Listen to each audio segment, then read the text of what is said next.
시청자 여러분 안녕하십니까? 국정의 바른 소리를 전합니다. 10월 16일 수요일 KTV 대한뉴스 시작합니다.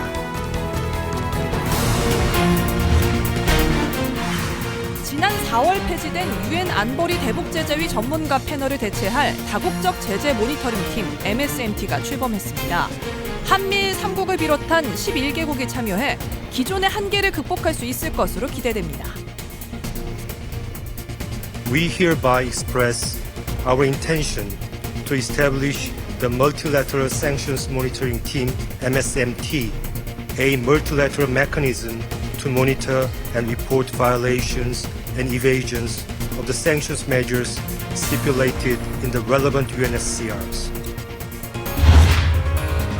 소득이나 자산, 교육 수준이 높은 새로운 노년층이 등장하고 있습니다. 신노년층의 노인 연령이나 재산 상속 등의 가치관이 이전과 많이 달라진 것으로 조사됐습니다.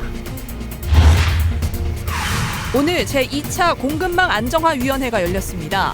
정부는 차량용 요소 공급망을 다변화하고 중국 이외의 제3국에서 요소 수입 장기 계약 시 단가 차액의 50%를 보조하기로 했습니다. 정부가 반도체 경쟁력 강화를 위해 내년까지 8조 8천억 원을 지원하고 세계 시장에서 주도권 확보에 나섭니다.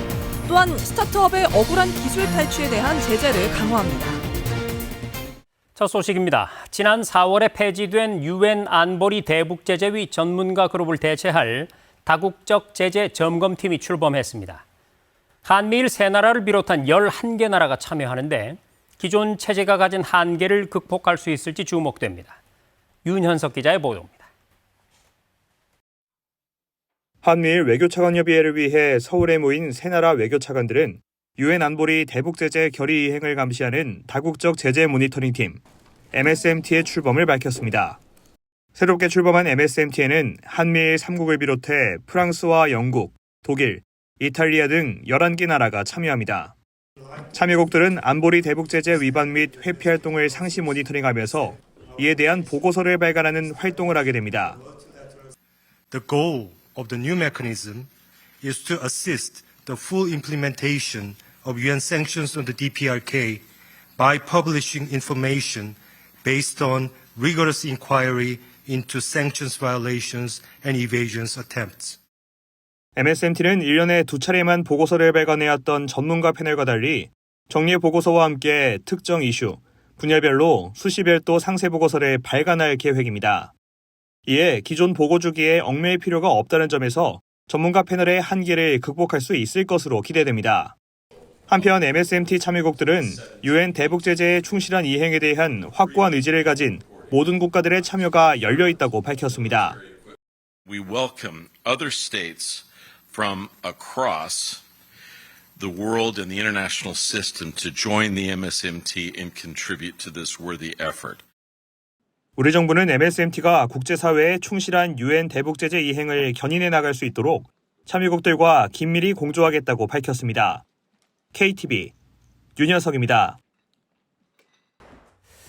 네, 앞서 유엔 대북제재 전문가 그룹을 대체할 새로운 체제가 신설됐다는 소식 전해드렸는데요. 설립의 의의와 함께 한미일 외교차관 협의의 내용을 정부 서울청사 나가 있는 취재기자 연결해서 보다 자세하게 짚어보겠습니다.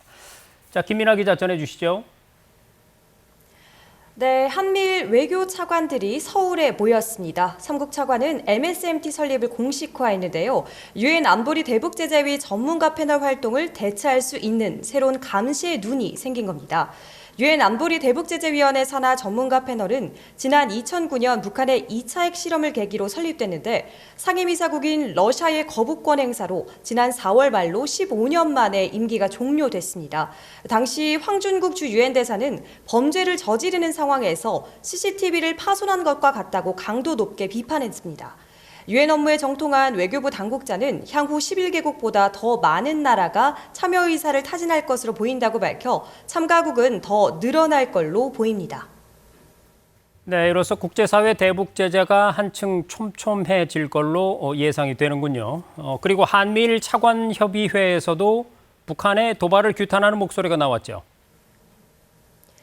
네, 협의회 직후 삼국 차관들은 기자회견을 통해 북한의 국경 봉쇄와 최근 무인기 위협 등 의도적인 긴장 조성 행위를 강하게 규탄하고 북한의 도발에 대한 대응 방안도 논의했습니다.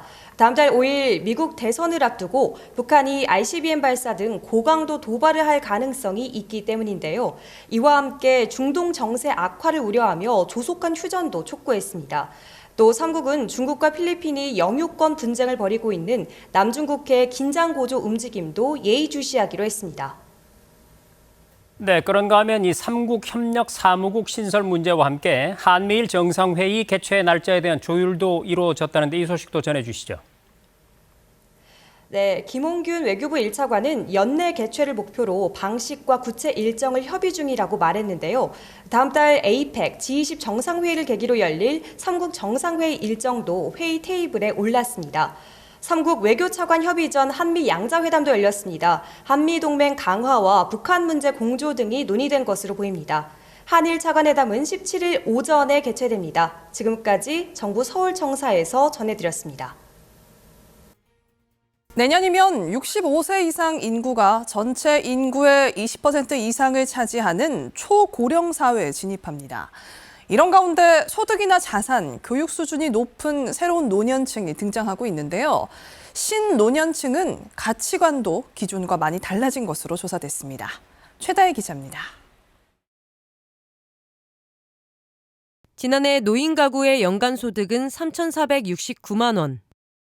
3년 전에 비해 14.6% 증가하며 2008년 조사 이래 역대 최대를 기록했습니다. 소득은 물론 자산과 교육 수준이 높은 새로운 노년층이 등장하며 노인 연령과 재산 상속 등 노인들의 가치관이 달라진 것으로 조사됐습니다. 전국 65세 이상 노인들을 대상으로 하는 보건복지부의 노인 실태조사 결과 노인이라고 생각하는 연령의 기준은 평균 71.6세로 2020년 대비 1.1세 높아졌습니다. 그럼 노인은 몇 살 정도 돼야 노인이라고 생각을 하세요? 70세.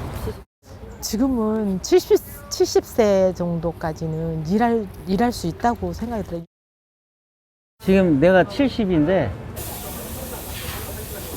노인 복지, 노인 회관 이런 데 못 가요. 왜냐면 우리 선배 노인분들이 85, 90 정도 되는 사람들이 거기에 많이 있어서 내가 가면 나 심부름하기 싫어서 거기 안 가.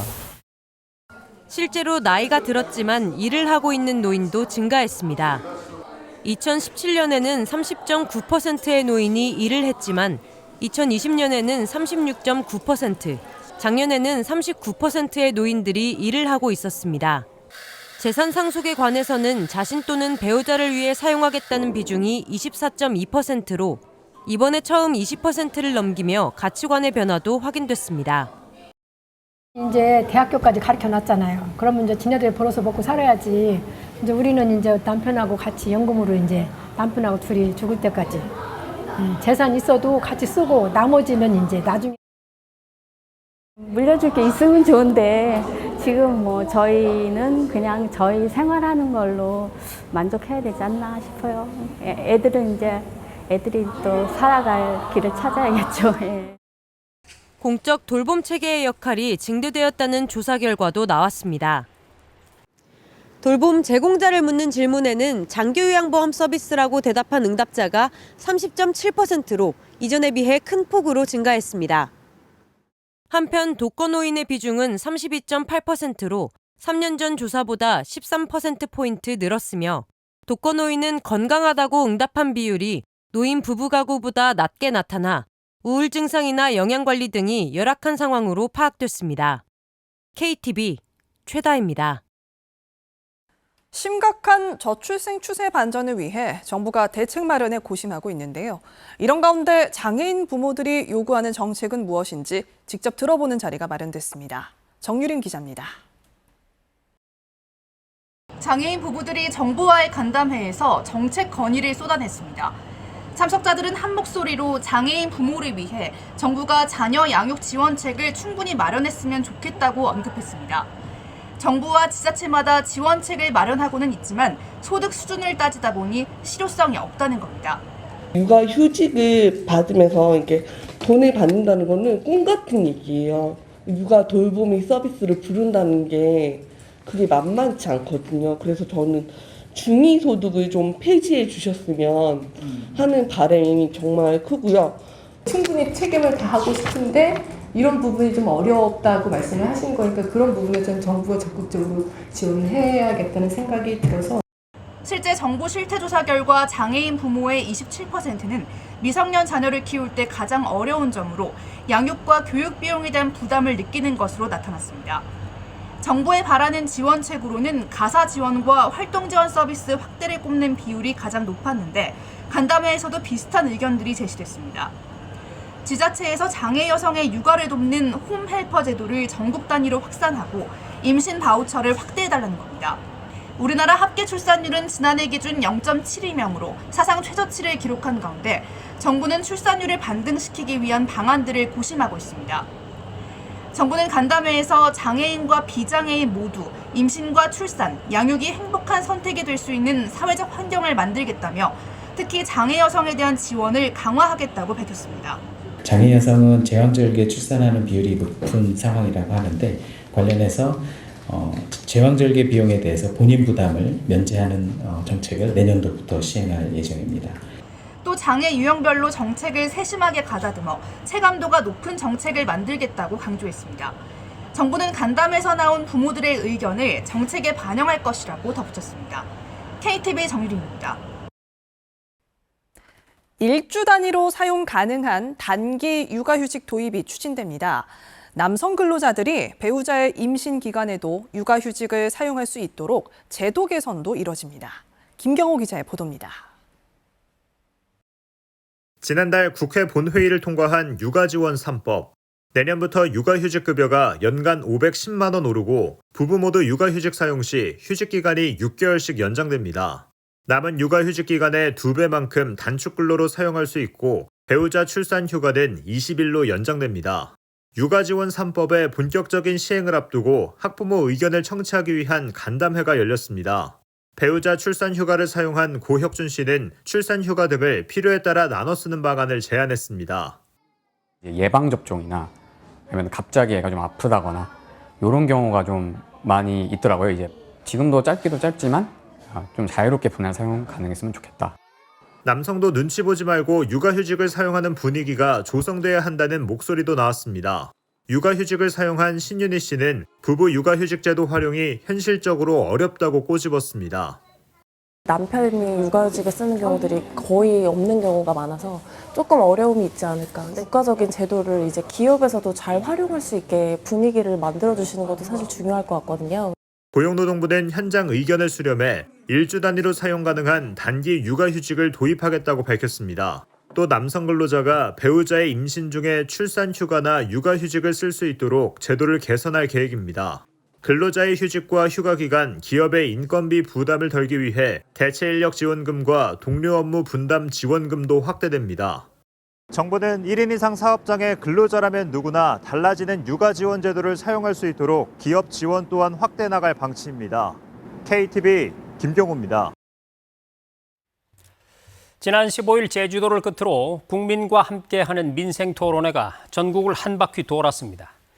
8개월간 이어져온 민생토론회에서 그동안에 어떤 얘기들이 오갔는지 이혜진 기자가 정리해봤습니다.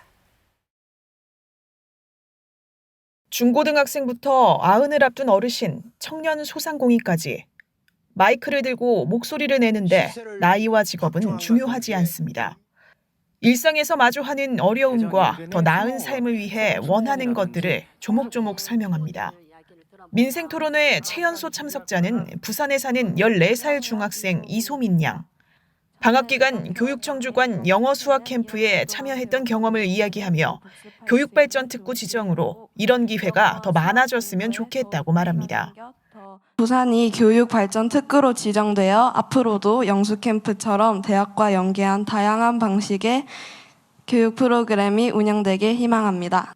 윤 대통령은 이에 지역 문화와 특색을 반영한 교육발전 특구가 지정되면 가족이 내려와 살 수 있는 정주 여건이 마련될 것이라고 화답했습니다. 부산의 그 문화와 또 부산의 그 맞춤형으로 다양한 교육 프로그램을 제공할 수 있는 그런 고등학교를 교육청과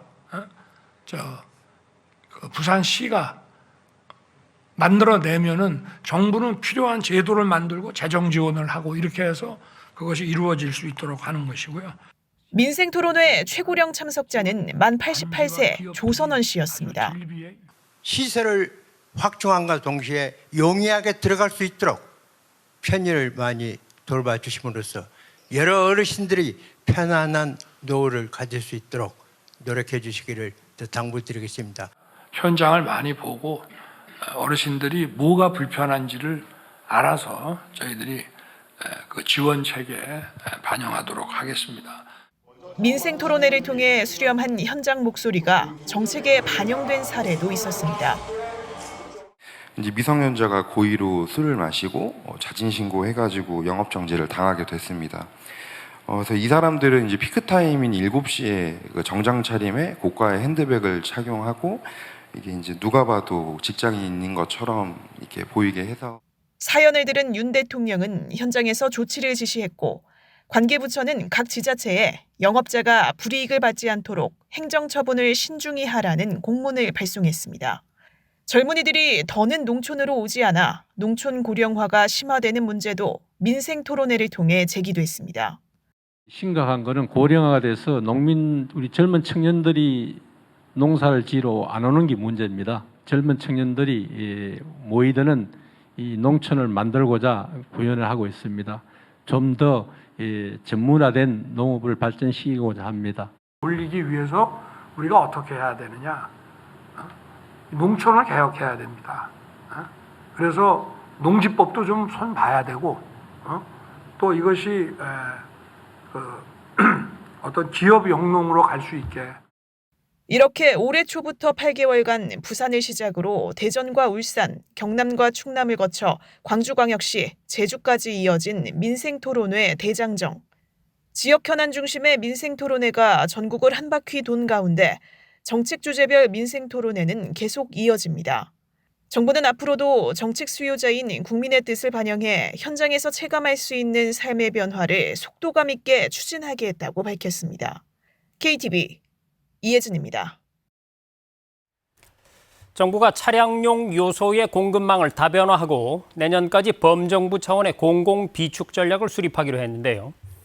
전 세계가 공급망 위기에 대한 대응책 마련에 고심하는 가운데 우리 정부가 두 번째로 개최한 공급망 안정화 위원회 소식을 조태영 기자가 보도합니다.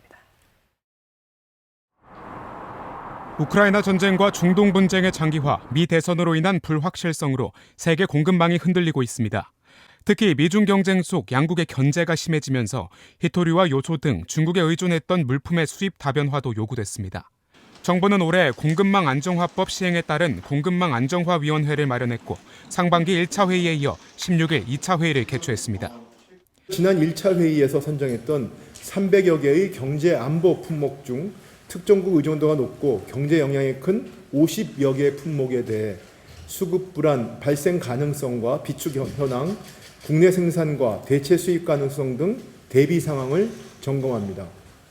먼저 이날 회의에서는 2021년 11월과 2023년 12월 두 차례 수급 불안이 발생했던 차량용 요소의 수급 안정화 방안을 논의했습니다.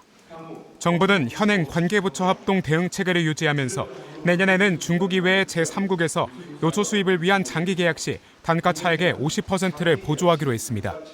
아울러 할당 관세 적용 연장을 추진하는 등 요소 수입을 다변화하고 근본적 수급 안정을 목표로 공공비축 확대, 국내 생산 지원의 방안도 내년 1분기까지 발표할 계획입니다.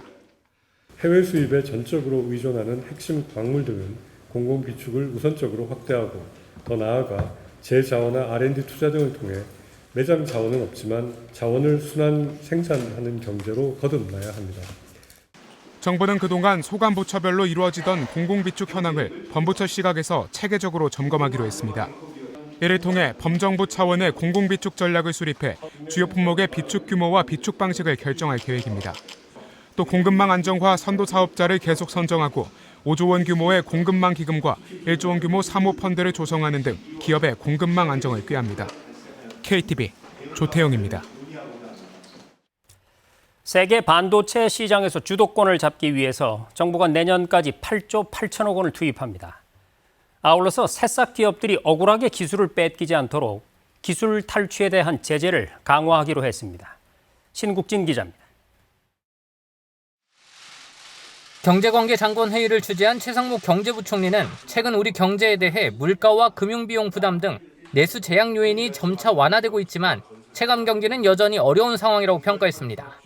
그러면서 이달 초 마련한 기업 투자와 건설 투자, 민간 소비 등 부문별 내수 회복 방안 집행에 속도를 내겠다고 밝혔습니다. 우리 산업 현장에 투자의 활력을 불어넣기 위해 전 부처와 유관기관이 발로 뛰며 밀착 지원하겠습니다. 정부는 회의에서 반도체 경쟁력 강화를 위한 지원 방안을 의결했습니다. 우선 내년까지 반도체 산업에 8조 8천억 원을 지원, 글로벌 주도권 확보에 나섭니다.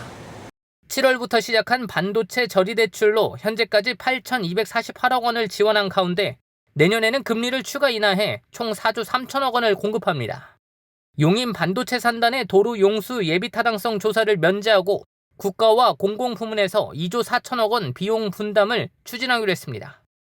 정부와 한전, 기업이 긴밀히 협의해 구체적 전력 공급 방안을 조속히 확정해 연말 전력 수급 기본 계획 등에 반영할 계획입니다. 정부는 반도체 특별법 제정을 위한 국회 논의에 적극 참여하고 반도체 생태계 경쟁력 강화 노력을 계속해 나가겠습니다. 정부는 스타트업이 성장 사다리에 오르는 과정에서 억울하게 기술을 빼앗기는 일이 없도록 관련 조치를 대폭 강화합니다. 특히 처벌 수준을 시정 권고에서 시정 명령으로 상향하고 금전적 제재 검토 등 법 위반 행위에 대한 행정 조치를 강화합니다. 양도 판매 등에 따른 손해와 함께 기술 개발 투입 비용까지 손해액으로 인정될 수 있도록 산정 제도를 개선하고 계약 이전 단계에서 발생한 기술 탈취 행위는 최대 5배의 배상 책임을 부과하기로 했습니다. 한편 최 부총리는 9월 고용 동향과 관련해 주요 고용 지표가 양호한 모습을 이어갔으나 취약계층의 어려움이 지속되고 있다고 평가하고 어려움이 큰 고용 부문에 대한 대응책을 적극 추진하겠다고 밝혔습니다. KTV 신국진입니다. 앞으로는 빚을 돌려받는 채권 추심자가 채무자에게 일주일에 7번 이상 빚 독촉을 할 수 없게 됩니다. 오늘 17일부터 시행되는 개인 채무자 보호법의 내용을 김용민 기자가 설명해 드립니다. 개인 금융채권의 관리와 개인 금융채무자의 보호에 관한 법률, 이른바 개인 채무자 보호법이 17일부터 시행됩니다. 이로써 채무자가 추심자의 과도한 빚 독촉으로부터 보호받을 수 있게 됐습니다. 이 법은 지난해 말 국회에서 통과돼 올해 1월 공포됐습니다. 금융당국은 이후 시행 점검반을 가동해 준비 상황을 점검했습니다. 법 시행으로 채무조정 요청권, 7일 7회 추심 총량제 등 채무자 보호를 위한 제도 등이 도입됩니다. 구체적으로 살펴보면 앞으로 대출금이 3천만 원 미만인 경우 연체 채무자는 금융회사에 사적 채무조정을 요청할 수 있습니다.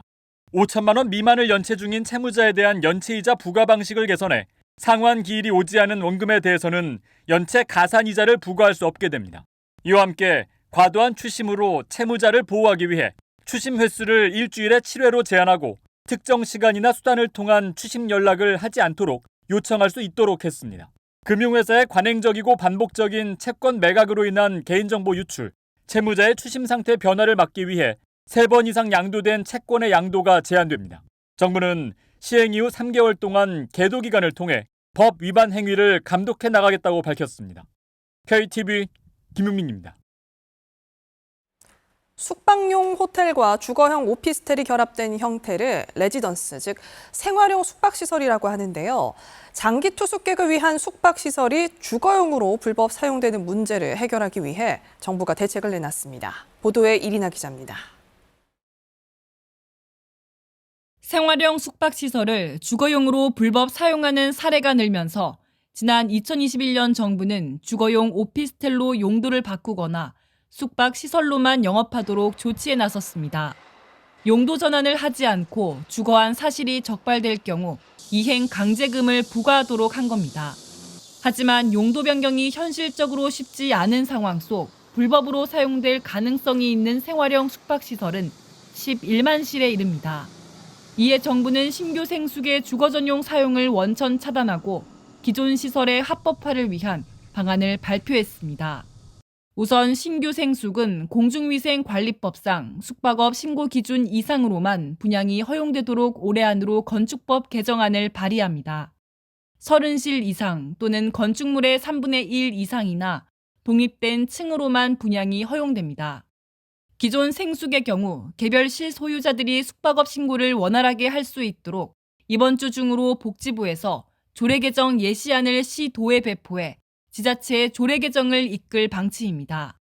이번 대책 발표 이전에 건축 허가를 신청한 생활 숙박시설에 한정해 오피스텔 용도 변경 기준도 완화됩니다. 그간 복도폭, 주차장 등 획일적 규제로 용도 변경이 사실상 어려운 경우가 있었습니다. 앞으로는 안전, 주거 환경 등 당초 입법 취지와 사회적 가치를 훼손하지 않는 범위 내에서 보다 현실적이고 유연한 규제 방식을 도입하겠습니다. 복도의 경우 피난과 방화 설비를 보강해 주거시설 수준의 화재 안전 성능을 인정받으면 오피스텔로 용도 변경을 허용합니다. 주차장은 인근에 외부 주차장을 설치하거나 지자체의 비용 납부로 설치 의무를 면제받는 등의 다양한 선택지를 두기로 했습니다. 또 지구 단위 계획으로 오피스텔 입지가 불가능한 곳은 지자체의 기부 체납을 통해 지구 단위 계획 변경을 검토할 예정입니다. 국토부는 내년 9월까지 관할 지자체의 생숙 지원센터나 담당자를 통해 숙박업 신고 예비 신청을 하거나 용도 변경을 신청한 소유자에게는 2027년 말까지 이행 강제금을 부과하지 않기로 했습니다. KTV 이리나입니다. 앞으로 30대 이상에 대한 인공지능과 디지털 평생교육 체계가 강화됩니다. 일터에서 디지털 기술을 주로 사용하게 될 연령층을 중심으로 활용 능력을 높이기 위해서인데요. 자세한 내용을 박지선 기자가 전해드립니다. 50대 이상 어르신들이 교실을 꽉 채웠습니다. 수업에 맞춰 컴퓨터 기능 하나하나 직접 배워봅니다. 지자체 평생교육 학습시설에 마련된 기초 디지털 활용 능력 수업입니다. 50대 이상 고령층이 대부분으로 수업 만족도가 높은 편입니다.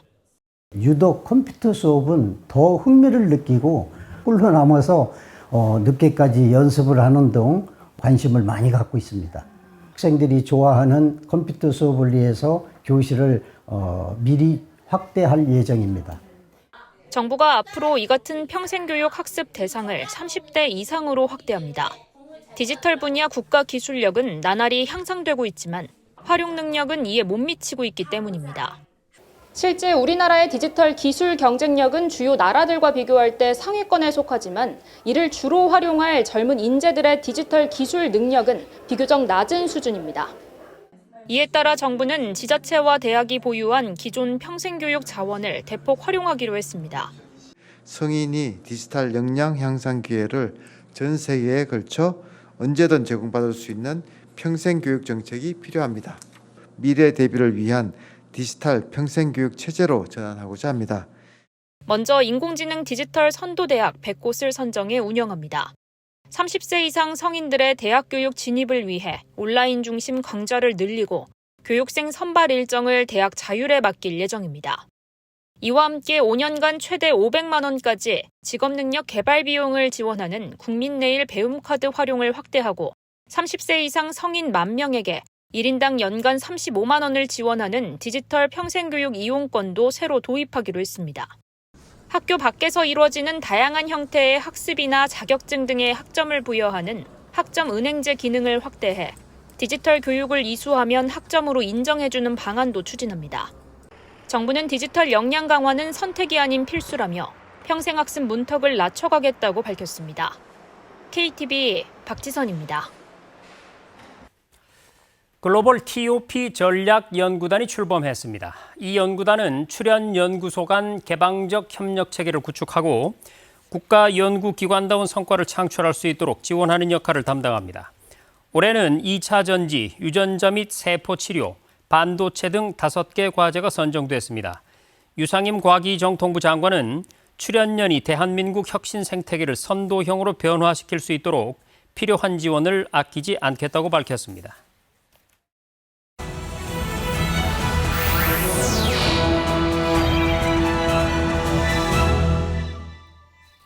국장을 더 촘촘히 살펴봅니다. 보도자료 브리핑입니다.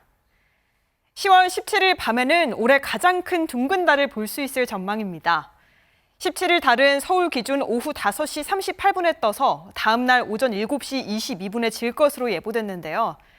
보름달은 지구를 기준으로 태양과 달이 정반대편의 일직선으로 위치할 때 볼 수 있는데 17일 달은 보름달 조건을 충족하면서도 지구와 가장 가까운 지점을 통과하는 겁니다. 다만 대기의 상태나 주관적인 부분도 있어서 육안으로는 특별한 차이를 느끼지 못할 수도 있는데요.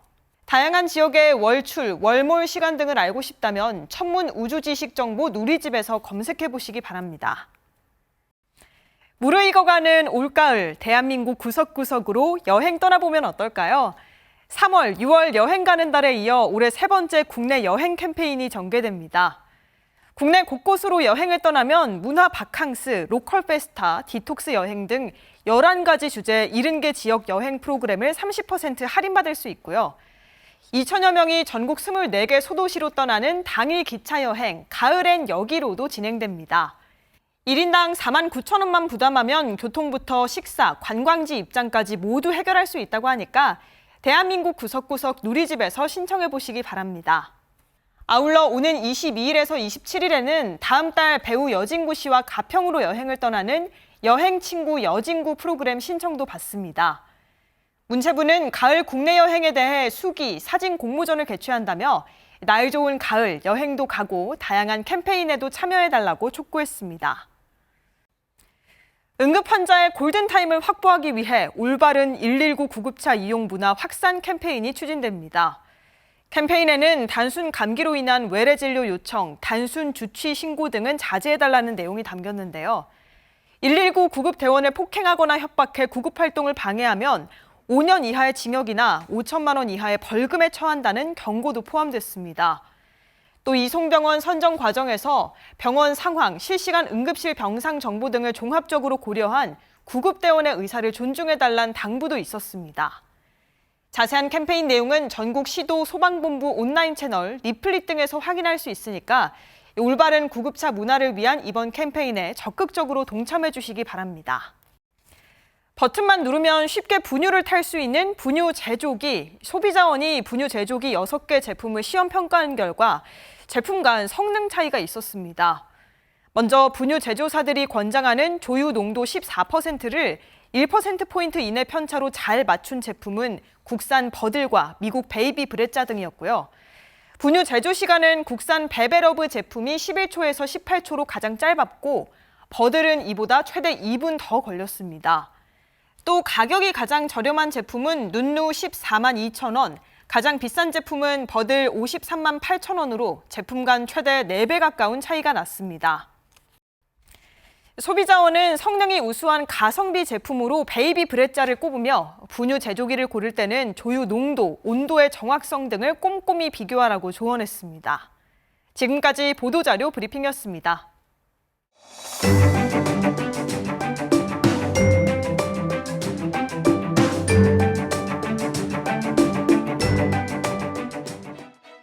안녕하세요. K웨더 라이프스타일 예보 신지수입니다. 목요일인 내일도 한낮엔 이맘때보다 덥겠습니다. 서울 한낮 기온 26도로 예년 기온을 6도가량 웃돌겠습니다. 모레 금요일과 주말인 토요일엔 전국에 비가 내리면서 기온은 점차 내려가겠고요. 토요일 서울 낮 기온 18도로 20도 이하를 보이겠습니다. 내일 전국 하늘 대체로 구름 많겠고 중서부는 오전 한때 공기질이 탁하겠습니다. WHO 기준으로 수도권과 충청도의 미세먼지 농도 한때 나쁨 단계가 예상됩니다. 다음은 자세한 지역별 날씨입니다. 중부지방 아침 기온 서울 14도, 대전 15도로 서늘하겠고 낮엔 서울 26도, 대전 23도 보이겠습니다. 동해안 지방은 강릉과 울진의 아침 기온 14도, 낮 기온은 22도 보이겠습니다. 남부지방 전주의 아침 기온 16도, 부산 19도로 출발해 한낮은 전주와 부산 24도 예상됩니다. 내일 해상의 물결은 동해상에서 최고 3m로 높게 일겠습니다. 금요일과 토요일 전국적으로 비가 내리겠습니다. 이 비가 내린 뒤 기온이 떨어지면서 휴일 아침 기온이 한 자릿수로 쌀쌀해지겠는데요. 잦은 기온 변화에 건강관리 잘해주셔야겠습니다. 날씨였습니다. 해마다 10월 16일은 세계 식량의 날입니다. 전 세계적으로 9명 중 1명은 식량 부족이나 영양 부족으로 고통을 받고 있는데요. 이상기후 현상으로 우리나라에서도 몇 가지 작물의 출하량이 줄어들고 있습니다. 우리가 매일 먹는 한 끼의 소중함을 돌아보는 시간이 됐으면 좋겠습니다. KTV 대한뉴스 오늘 저희가 준비한 소식은 여기까지입니다. 시청해주신 여러분 고맙습니다.